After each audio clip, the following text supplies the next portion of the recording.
የጨለማው ዓለም ንጉሥ ይሉታል። ተራ ወንበዴ አይደለም። ጨካኝ የተባሉ ነፍሰ ገዳዮች ስሙን ሲሰሙ መሬት ቆፍረው መግባትን ይመርጣሉ። በእሱ አምሳል ኮትኩቶና አሰልጥኖ ያሳደጋቸው አደገኛ ተክሎቹ እንኳን ቀና ብለው ሊያዩት አይደፍሩም። የወደዱትን ይክዳል፣ የከዱትን ይገላል። ይህ የጥላው ዓለም ንጉሥ ግን በመጨረሻው የሚመጥነው ባላንጣው ጋር ተገናኘ። ነገሩ እንዲህ ነው። ሰዓቱ ከሌሊቱ 9 ሰዓት ገደማ ይሆናል። ፖሊስ ጣቢያው ድንገት ባደገኛ ጊዜ ደውል ተናወጠ። በአቅራቢያው የሚገኝ ትልቅ ባንክ እየተዘረፈ መሆኑን ያሳያል። ደውሉ እንደተሰማ ጊዜ ሳያጠፉ በፍጥነት ወደ ስፍራው አመሩ። ቦታው ላይ ሲገኙ አንድ በከፍተኛ ጥበብ የተደራጀና ማንነታቸው ያልታወቀ ሚስጥራዊ የሌቦች ቡድን ወደ ባንኩ ካዝና ሰብሮ እንደገባ ተገነዘቡ። ፖሊሶቹ ካዝናውን ሲፈትሹ ግን ግራ የሚያጋባና ለየት ያለ ክስተት አስተዋሉ። ከዛ ሁሉ ሀብት የሰረቁት አንድ ሳጥን ብቻ ነበር። ሁኔታውን አስገራሚ የሚያደርገው ደግሞ በሳጥን ውስጥ የተከማቸው ወርቅ ወይ አልማዝ አልነበረም። አንድ ያረጀ የማስታወሻ ደብተር ነበር የተቀመጠበት። ይህ ደብተር ግን በውስጡ የተጻፈውን ለመረዳት የሚከብድ ኮድ ተጽፎበታል። የዚህ ካዝና ባለቤት ይህንን መርዶ ሲሰማ እንደ እብድ ነበር ያደረገው። ማስታወሻው ላይ የተጻፈው ኮድ በቢሊየን የሚቆጠር የዲጂታል ገንዘብ ወይ ክሪፕቶ ከረንሲ ፓስወርድ ሲሆን፣ ሆኖም ግማሹ ብቻ ነበር ተጽፎ የተቀመጠው። የቀረው ግማሽ ቁልፍ በሌሎች እጅ ከገባ ከ5 ሚሊዮን ዶላር በላይ የሚገመት ሀብቱ እንደ ጉንበን ነው ሊጠፋበት ይችላል። ነገር ግን እንዲህ አይነት ከፍተኛ ገንዘብ ለማንቀሳቀስ ቀላል አይሆንም። እንደ ሞባይል ባንኪንግ የመላክ ያህል ቀላል ስላልሆነ ዘራፊዎቹ ሁለተኛውን ግማሽ ፓስወርድ ያስፈልጋቸዋል። ይህም ዘራፊዎቹ ወደ ቀጣዩ ኢላማቸው መራቸው። ቀጣዩ ኢላማ አንድ ግዙፍ የዲጂታል ሀብት አስተዳደር ድርጅት ነው። ድርጅቱ ከፍተኛና ውስብስብ ቴክኖሎጂ ተጠቅመዋል። በአደገኛ ወታደሮችም የሚጠበቅ ሲሆን ከዛም በላይ ከባድ የሚያደርገው 4ኛ ፎቅ ላይ መገኘቱ ነበር። ዘራፊዎቹም እንደታሰበው ወደዚህ ህንፃ ሰብረው ገቡ። የድርጅቱን ዳታቤዝ ለተወሰኑ ደቂቃዎች ሲያስሱ ከቆዩ በኋላ ያልጠበቁትን ሚስጥር አገኙ። በዳታው መሃል የተቀበረው የይለፍ ቃል የአንድ ታዋቂ ቢሊዮነር ንብረት ነበር። 1.5 ቢሊዮን ዶላር ዘርፎ እንደጠፋ የሚነገርለት ሰው ሲሆን በኋላ ላይም ማኩ በተባለች ከተማ በአጠራጣሪ ሁኔታ ሞቶ እንደተገኘ መረጃዎች ያሳያሉ። ብዙዎች እንደሚሉት ግን ሰውየው ሞቱን አቀነባብሮ ነው እንጂ በህይወት እንዳለ ያወራሉ። ይህንንም የሚሉበት ምክንያት የሰረቀው 1.5 ቢሊዮን ዶላር የት እንደገባ ስላልታወቀ ነበር። እስከዚህ ምሽት ድረስ ገንዘቡ እዚህ እንደሚገኝ ማንም አልጠረጠረም። የቡድኑ የቴክኖሎጂ ባለሙያ የሆነው ሳይመን ይህንን ገንዘብ ሲያይኑ በራ። ሙሉውን የይለፍ ቃሉን ለመቅዳት ተጨማሪ 1 ደቂቃዎች እንደሚያስፈልገው ያውቃል። ችግሩ ግን ፖሊሶች በ5 ደቂቃ ውስጥ ይደርሳሉ። የዘረፋው እቅድ በ3 ደቂቃ ተፈጽሞ ማለቅ ነበረበት። 1 ደቂቃ መጨመር ማለት በፖሊስ እጅ የመውደቅ ዕድልን በእጅጉ እንደሚያሰፋ ያውቃሉ። ነገር ግን የቡድኑ አባላት ስለሚገኘው ገንዘብ ብዛት ሲያስቡ አደጋውን ለመቀበል ወስነው 1 ደቂቃ ለማርፈድ ወሰኑ። ከውጭ ደግሞ ደንበኛ መስሎ እየጠበቃቸው የነበረው የቡድኑ ዋና መሪ ሎንግ ሀሳባቸውን ሊያስቀይራቸው እንደማይችል ሲረዳ ፖሊሶቹን በማዘግየት ሊጠብቃቸው ወሰነ። ወዲያውኑ ፖሊሶቹ በሩ ላይ ሲደርሱ ሎንግን በትዕግስት ማጣት እንዲወጡ አዘዘ። ሰዓቱን በትክክል በመጠቀም ወደ ሊፍቱ መግባት ችለው ነበር። ነገር ግን ሊፍቱ ሲከፈት ፊት ለፊት ከፖሊሶቹ ጋር ተፋጠጡ። እዚህ ላይ ያልተጠበቀ ክስተት ተፈጠረ። ፖሊሶቹ ዘራፊዎቹን አላወቋቸውም ነበር። ይህም የተፈጠረው የቴክኖሎጂ ጂኒየሱ ሳይመን የህንፃውን የደህንነት ካሜራዎች ሀክ አድርጎ በሌሎች ሰዎች ምስል ቀይሮት ስለነበር ነው።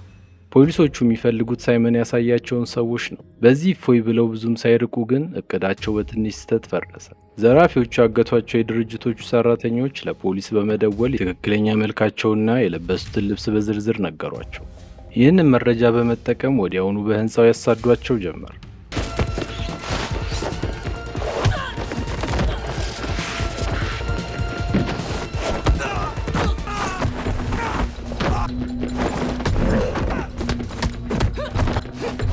አሁን ተደናግጠዋል። ተመልሰው ወደ ሊፍቱ በመግባት አንድ ፖሊስ በማገት ወደ ህንፃው ጣራ ላይ አመሩ። ሙሉ ለሙሉ መሽሎኪያ ክፍተት አልነበራቸው። ነገር ግን እነዚህ ሌቦች ማንም ባልገመተው መልኩ ፓራሹታቸውን ዘርግተው ከፎቁ ላይ ዘለሉ። ፖሊሶቹ ማመን አቅቷቸዋል። ዘራፊዎቹ በአየር ላይ እየተንሳፈፉ ሲርቁ በድንጋጤ ከመመልከት ውጪ ምንም ማድረግ አልቻሉም። ሙሉ ቡድኑ በአቅራቢያው በሚገኝ ካሲኖ ጣራ ላይ በሰላም አረፈ።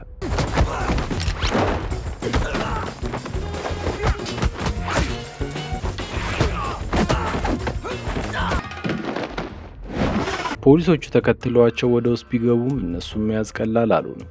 ልብሳቸውን በየሰከንዱ ይቀያይራሉ።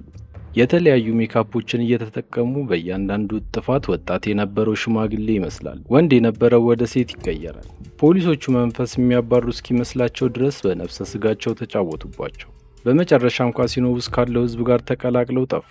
ከዚህ ሁሉ ትርምስ በኋላ 500 ሚሊዮን ዶላሩን ያጣው ሚሊዮነር መርዶ ሲነገረው የሚይዝ የሚጨብጠውን አጣ።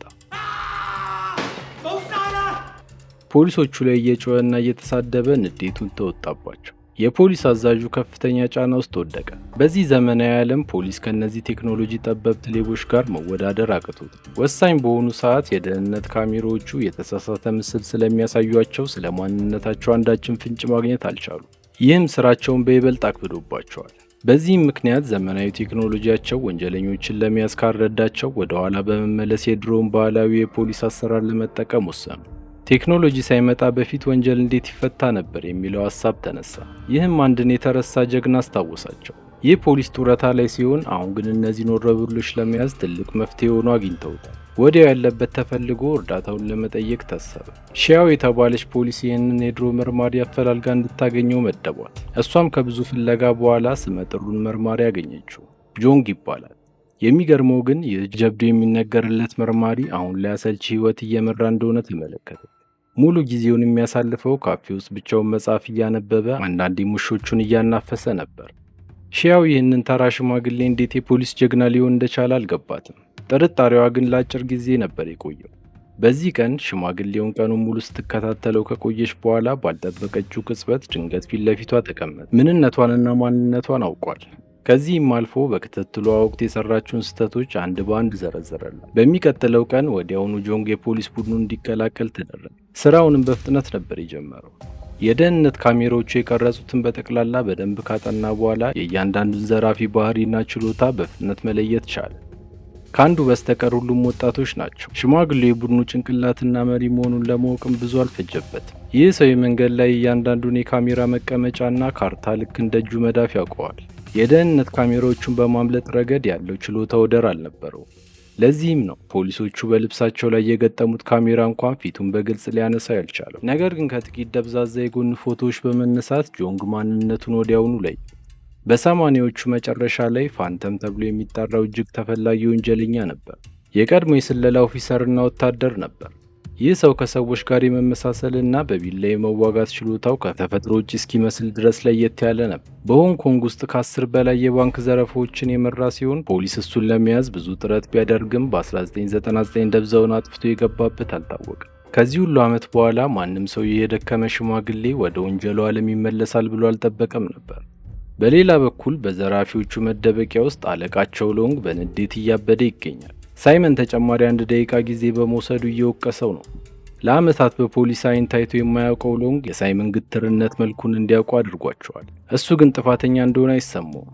በእሱ አስተሳሰብ ሎንግ እያረጀ በመምጣቱ በትንሽ በትልቁ እየፈራ እንደሆነና የማያሳስበው እያሳሰበው እንደሆነ በድፍረት ተናገረ። መልሱንም በቅጽበት ነበር ያገኘው። ሌሎቹ ሊያገላግሉ መግባታቸው ደግሞ ወደ አውሬነት ቀየሩ። እነዚህ ወጣቶች ስልጣኑን እየተጋፉት እንደሆነ ስለተሰማው ቦታቸውን ሊያስይዛቸው የቻለውን ያህል ሞከረ።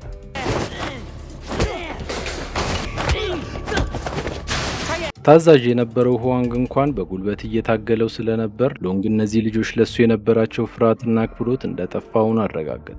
በሌላ በኩል ሺያው ሁሌም ግንባር ቀደም ሆና ወንጀለኞችን ማሳደድ ትፈልጋለች።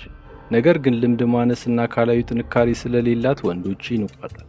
እንደ ባልደረባቸው ሳይሆን እንደ አጫዋቻቸው ነበር የሚያዩት። አባቷ በስራ ላይ የሞተ ጀግና ፖሊስ ስለነበር እሷም አድጋ የሱን ፈለግ በመከተል እንደሱ ጀግና መሆን ከልጅነቷ ጀምሮ ትመኛለች። አለቆቹ አባቷን ስለሚያከብሩት ልዩ ትኩረት ይሰጧታል። ይሁን እንጂ እነሱም ለፕሮሞሽንና ልብ የሚነኩ ታሪኮችን ለመጻፍ እንጂ ማንም እንደ ጠንካራ ፖሊስ በቁም ነገር አይቆጥራትም።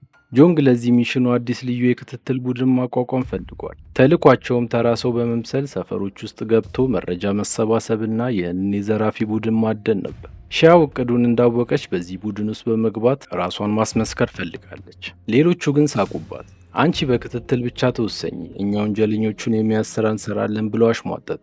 ጆንግ ብስጭቷን አይቶ ሊያጽናናት ሲሞክር እሷም የልቧን ዘርግፋ ነገረችው። በዚህ ፖሊስ ጣቢያ ውስጥ ሴት ከወንድ ቀድማ አደጋን ትጋፈጣለች ብሎ የሚያምን እንደሌለና እንደሚንቋት በምሬት ገለጸችለት። በተመሳሳይ ሰዓት ሎንግ የገዛ ቡድኑ ትልቅ ቀመር እየቀመሩበት እንደሆነ ጠርጥሯል። እኔን ገለ ድርሻዬን በመውሰድ ለሌሎች ልታከፋፍል አስበህ ታውቃለህ ወይ ሲል ጠየቀው። እሱ ግን የመክዳት ምንም ሀሳብ አልነበረው። ሁሌም ታማኝና ቅን ነበር። ከሎንግ ጋር ለረጅም ጊዜ አብሮ በመስራቱ ግንኙነታቸው ከሌሎች ይልቅ የጠበቀ ስለሆነ ለረጅም ጊዜ እንዳባት ሲያየው ኖሯል። እነዚህ ልጆች በሙሉ ወላጅ አልባ ነበሩ። በህይወት የቆዩትም ሎንግ እየሰረቀ ባመጣው ገንዘብ በመሆኑ ለሱ ትልቅ ቦታ አላቸው። እያደጉ ሲመጡ ግን የራሳቸውን ውሳኔዎች መወሰን ፍላጎት አደረባቸው። እምቢተኝነት አስተዋለባቸው። ነገር ግን በትንሹም ቢሆን ይረዳቸዋል። ምክንያቱም እሱ ራሱ በወጣትነቱ ልክ እንደ ሳይመን ተሰጥኦ ያለው ትዕቢተኛና መመራትን የማይወድ ነበር። ከራሱ ጋር ትንሽ ከተማከረ በኋላ ከዚህ በኋላ ሊጠይቀው መምጣት እንደማይጠበቅበት በመንገር ለተወሰነ ጊዜ ብቻውን መሆን እንደሚፈልግ ገልጾ አሰናበተ። ይህ በእንዲህ እንዳለ ጆንግ የክትትል ቡድን መርጦ ጨርሷል። የመረጣቸው ሰዎች በሙሉ መልካቸው ቶሎ አይን ውስጥ የማይገባና ተራ የሚመስሉ ሲሆኑ ከዚህ የዘራፊ ቡድን ጋር መንገድ እንኳን ተላልፈው የማያውቁ ነበሩ።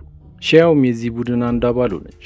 ነገር ግን ሌሎቹ በተግባራዊ ስራዎች ላይ ሲሰማሩ፣ የእሷ ስራ ግን በየቀኑ ከጆንግ ጋር መሽከርከር ነበር። ስራዋ መጠጥና ምግብ መግዛት፣ መላላክ በመሆኑ በሽቃለች። ቁስሏን ሁሉ ከነገረችው በኋላ ጆንግም ችሎታዋን አሳንሶ ወደ ጎን እየገፋት ስለመሰላት አድራለች። አንድ ቀን በክትትል ስራ ላይ እያሉ ጠባብ ጎዳና ላይ ወሮበሎች ሰዎችን ሲያስቸግሩ ተመለከተ። በዚያ ቅጽበት ውስጥ ያለው ሁሏ በመቀስቀሱ አንዴም ሳታመነታ ከወሮበሎቹ ጋር መፋለም ጀመረች።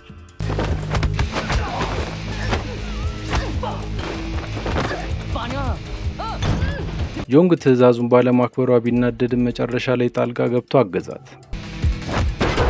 ወደ መኪናው ሲመለሱ ጆንግ ስላለፈው ታሪኩ መንገር እንዳለበት አሁን ግልጽ ስለሆነለት ትረካውን ጀመረ። ሺያውን ከረጅም ጊዜ በፊት ያውቃት ነበር። እሷ ሕፃን እያለች አባቷና እሱ የሥራ ባልደረቦችና የቅርብ ጓደኞች ሆነው ቆይተዋል። አንድ ቀን ተልእኮ ላይ በነበሩበት ጊዜ ጆንግ አንድ የሕገወጥ የሰው ንግድ ላይ የተሰማራውን በዴ መንገድ ላይ ያያል። የፖሊስ ማንነቱን ደብቆ ማቆየት ሲገባው ስሜቱን መቆጣጠር ስላልቻለ አዘዋዋሪውን ወዲያው ለመያዝ ሞከረ። በዚህ ምክንያት ሲቪል መሆናቸው ተጋለጠ። እሱ በሰራው ስህተትም አባቷ በተተኮሰበት ጥይት ሕይወቱ አለፈ። ይህ ክስተት ለዓመታት ሕሊናውን ሲቆረቆረው ቆይቷል። ከዚያን ቀን ጀምሮም በትዕዛዝና በስርዓት ብቻ ለመንቀሳቀስ ለራሱ ቃል ገባ። ሺያው ታሪኩን ስትሰማ ዓይኖቿን ባቀረሩ። የአባቷን ሞት ትክክለኛ ምክንያት እስካሁን አታውቅም ነበር። ይህ በእንዲህ እንዳለ በአካባቢው እያለፉ ያልጠበቁት ሰው ምስል ብልጭ አለባቸው። ለሁሉም የምርመራ አባላት ፋንተም ተይዟል የሚል መልእክት አስተላለፉ። ሆኖም አካባቢው ላይ የነበሩት አንዳቸውም ካሜራዎች ፊቱን ማግኘት አልቻሉም ነበር።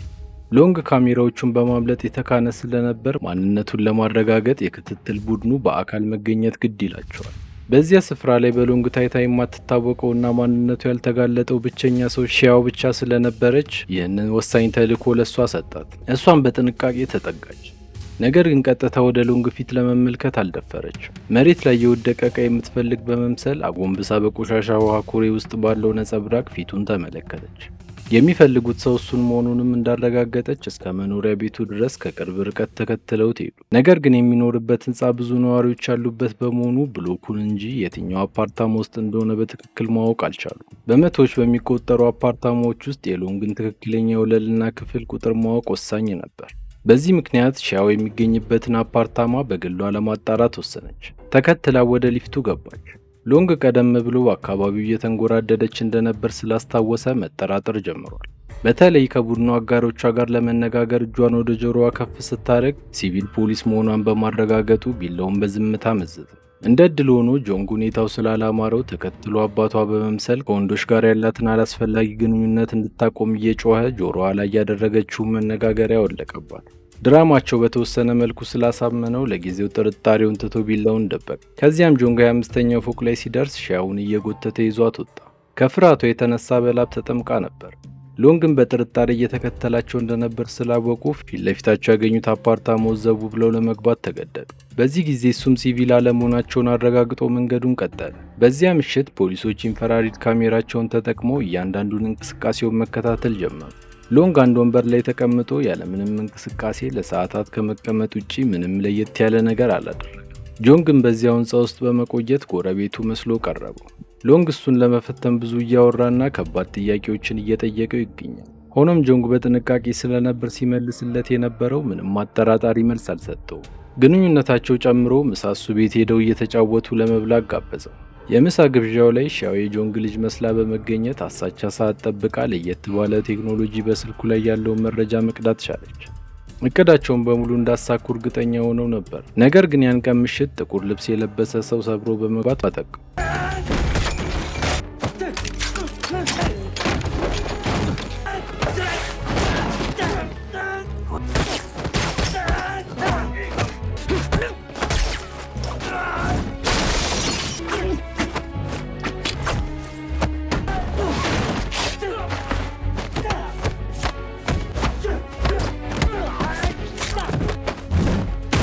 የክትትል ካሜራዎቹም በሳይመን ተቀይረው ነበር። እንደ ዕድል ሆኖ ግን ጆንግ በማርሻል አርት የተካነ በመሆኑ ጠቀሙ። በተመሳሳይ ሰዓት ሻው የቀዳቻቸውን የስልክ መረጃ ይዛ ወደ ፖሊስ ጣቢያ መራች። እዛ ስትደርስ ግን ሁሉም ደነገጡ። ካሜራዎቹ የሚያሳዩት አሁንም ቤት ውስጥ መሆኗን ሲሆን ወዲያውኑ ምን እንደተፈጠረ ገባቸው። ወደ አፓርታማው ሲሮጡ ሳይመን ለአጥቂው እንዲያመልጥ ቀድሞ ስላስጠነቀቀው ወዲያውኑ ደብዛውን አጠፉ።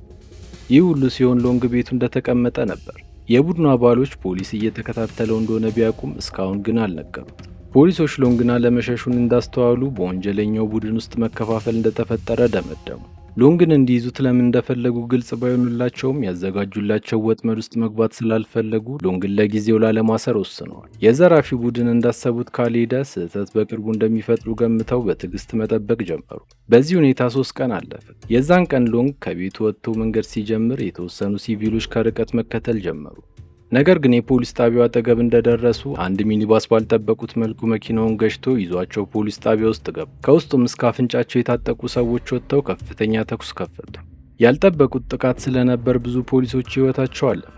መጀመሪያ ራሷን ያወቀችው ሺያን ነበረች። ከመኪና ውስጥ ተወርውራ በመውጣት ፍልሚያውን ተቀላቀለች። በተኩስ ልውውጡ ጥቂት ጠላቶችን በማስወገድ ጆንግን እየጎተተች ወደ አስተማማኝ ቦታ ወሰደችው። ራሱን ከሳተበት ሲነቃ አንድ ፍንጭ ብልጭ አለለት። ሎንግ የጣለ የቆሻሻ ከረጢት ላይ አይነ ስውራን በሚጽፉበት የአጻጻፍ ዘዴ የተጻፈውን አስተውሏል። በዚህ ውስጥ የተደበቀ ሚስጥራዊ መልእክት ሊኖር ስለሚችል በፍጥነት ለስለላ ክፍሉ ሪፖርት ተደርጎ መልእክቱ መፈታት እንዳለበት አሳስቧል። በሌላ በኩል ሎንግ ወዳደገበት የህፃናት ማሳደጊያ ተመልሷል። የነፍሰ ገዳዮቹ ቡድን አድፍጠው እየጠበቁት እንደነበር ግን አላወቅም። ሳይመን ሎንግን በዚህ አጋጣሚ ሊያጠፋው ወስኗል። ምክንያቱም ሎንግ ማንነቱ በፖሊሶች በመታወቁ መያዙ አይቀርም ብሎ አስቧል።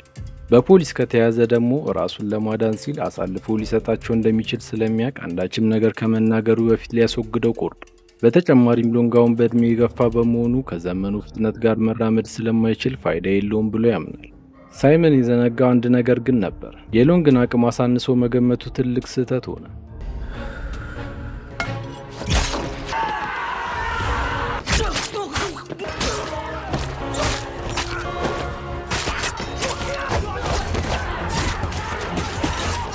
በቦታው የነበሩት በመቶዎች የሚቆጠሩት ነፍሰ ገዳዮች ለሱ ብቃት አይመጡም። ሎንግ ሁሉንም ድባቅ ከመታ በኋላ ሌላ ያልጠበቀው ሰው ከፊቱ ተገጠረ። እሱም በእጆቹ ያሳደገውና እንደ ልጁ የሚያየው ህዋንግ ነበር። ሊገለው ከፊቱ እንደቆመ ሲገባው እርር ያለ የህመም ጩኸት አሰማ። ከሁሉም እሱ ይክደኛል ብሎ በፍጹም አልጠበቀም። እንደ እውነቱ ከሆነ ግን ህዋንግ አሳዳጊ አባቱን የመግደል ፍላጎት አልነበረውም። ለታናሽ ወንድሙ ሳይመን ኃላፊነት መውሰድ ነበረበት። ሳይመን ሊገለው እንደቆረጠ ሲያቅ ያሳደገውን አባቱን በመግደል የህሊና ጸጸት ውስጥ ከሚገባ እሱ ገሎት ኃጢአቱን በሙሉ ሊወስድ በመፈለጉ ነው አሁን ሎንግ ፊት የቆመው። ህዋንግ የተማሪውን የውጊያ ጥበቡን ሊያገኘው ከሱ ቢሆንም አሁን ግን ያንን ጥበቡን በአባቱ ላይ ለመጠቀም ተገደደ።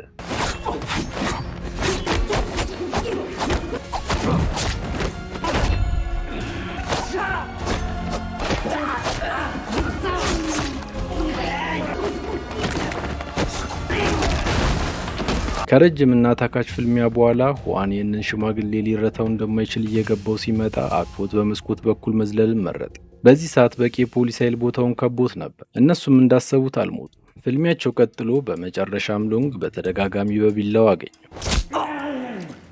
አጥብቆ እንዳቀፈው በቀጣይ ህይወቱ የእሱ የስጋ ልጅ መሆን እንደሚመኝ ነግሮት ህይወቱ አለፈ። ሎንግ ይህንን የኑዛዜ ቃል ሲሰማ እንደ ልጁ ያሳደገው ታማኝ አገልጋዩ በእጁ እንደገደለ ታወቀ። የፊቱ ገጽታ ወዲያውኑ ተቀያየረ። ይህ ሁሉ ሲሆን ሳይመን በካሜራ ሁሉንም ተመልክቷል። የወንድሙ ውልፈት ከፍተኛ ሐዘንና ቂም ውስጥ ስለከተተው የቦምብ ቁልፉን ተጫነ። ነገር ግን ሎንግ ለእንደዚህ አይነት ሰርፕራይዞች በቂ ልምድ ስለነበረው የሁዋንን አስክሬን እንደ ጋሻ በመጠቀም ራሱን ከፍንዳታው ማዳን ቻለ። ፖሊሶች ወደ ህንፃው ገብተው በፍርስራሽ ውስጥ ካገኙት በኋላ ምንም ሳያመነታ የቀሩትን ልጆቹን ለማስያዝ ከፖሊስ ጋር እንደሚተባበር ቃሉን ሰጠ። በተመሳሳይ ሰዓት ፖሊስ ጣቢያው ላይ ጥቃት የሰነዘሩት ወታደሮች በቁጥጥር ስር ውለው መስቀለኛ ጥያቄዎችን መጠየቅ ጀመሩ። ለገንዘብ ብቻ የሚሰሩ ሲሆን ማን እንደቀጠራቸው እንኳን አያውቁ። ኢላማቸው በመንግስት ዲጂታል ፕሮጀክት ውስጥ በፖሊስ የተያዘ 10 ቢሊዮን የሚገመት ገንዘብ መዝረፍ ነበር። ሆኖም ፓስወርዱን ስለሚያውቁት ገንዘቡን ማንቀሳቀስ አልቻሉ። ይህንን ግርግር ተገን አድርገው ሳይመንና ቡድኑ የፖሊስ ልብስ ለብሰው ወደ ፖሊስ ጣቢያው ሰብረው በመግባት ፓስወርዱን አግኝተውት ነበር። በመንገዳቸው ላይ ግን አንድ እውነት ገባቸው። ሎንግ ይህንን ሁሉ ሰዓት እቅዳቸውን ሳያውቅ ቀርቶ አልነበረም። ከእነሱ ጋር እንደሚሰራ በማስመሰል የፖሊሶቹን ትኩረት ስቦ እንዲያመልጡ መንገድ እየከፈተላቸው እንደሆነ የገባቸው ከረፈደ ነው። ፖሊሶች መኪና የመቀየር ልምድ እንዳላቸው ስለሚያውቁ በተለየ ቴክኖሎጂ ተጠቅመው አንድ ሆቴል ውስጥ እንደገቡ ደረሱባቸው።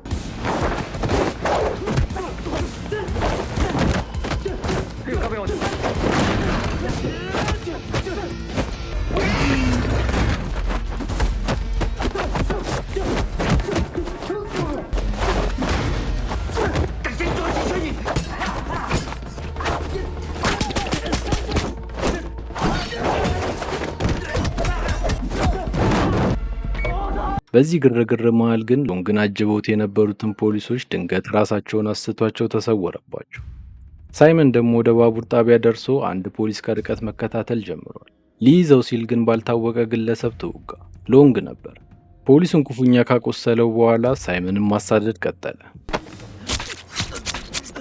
በመጨረሻም ይህን ውለታ ቢስ የሆነ ልጁን ያለ ርኅራኄ ወግቶ ገደለው። የቀሩት ደግሞ በፖሊስ ቁጥጥር ውስጥ ገብተዋል። ሎንግ ምንም እንኳን ራሱን ቢያድንም ስለ ዲጂታል የገንዘብ እንቅስቃሴ የሚያውቀው ነገር ስላልነበረ የድሮ የዘረፋ መንገዱን ለመጠቀም ወሰነ። አንድ ታዋቂ ባለሀብት በማገት በእጁ ላለው የዲጂታል ገንዘብ ተመጣጣኝ የሆነ 10 ሚሊዮን ጥሬ ገንዘብ እንዲሰጠው ጠየቀ። ባለሀብቱን በ100 ሚሊዮኖች የሚቆጠር ኪሳራ ከሚደርስበት 10 ሚሊዮን ከፍሎ መገላገሉን በመምረጥ ተስማሙ። ነገር ግን ሺያውና ጆንግ እንዲህ እንደሚያደርግ ገምተው ስለነበር ባለሀብቱን በድብቅ በማናገር የልውውጡን ቦታ እንዲነግራቸው አደረጉ። በልውውጡ ሰዓት ሺያው ቀድማ ቦታው ላይ በመገኘት መጠባበቅ ጀመረች።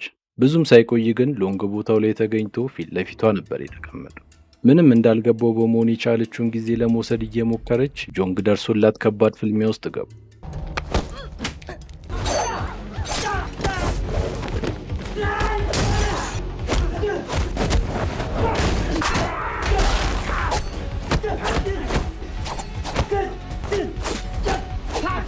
የሎንግ የፊልሚያ ጥበብ ግን ሊቋቋሙ አልቻለም። ሊገለው ትንሽ ሲቀረው ሺያው ደረሰችለት። በቅርቡ ቦታው በፖሊስ እንደሚጥለቀለቅ ሲገባው ሎንግ መሰወርን መረጠ። ሆኖም ረፍዶበት ነበር። ሺያው የፖሊስ ኃይሉን እየመራች በየአቅጣጫው አስከብበዋለች። በልበ ሙሉነት ሎንግ በቁጥጥር ስር ውሏል በማለት በከፍተኛ ጥበቃ ወደሚደረግበት ሆኖ ወረወረችው። እስከ መጨረሻው ስለተከታተላችሁኝ አመሰግናለሁ። ምንም አይነት ሀሳብና አስተያየት ካሉት ኮሜንት ላይ ለማስቀመጥ ወደ ኋላ ይበሉ። ቪዲዮውን ላይክ እና ሰብስክራይብ በማድረግ ያበረታቱን። አመሰግናለሁ።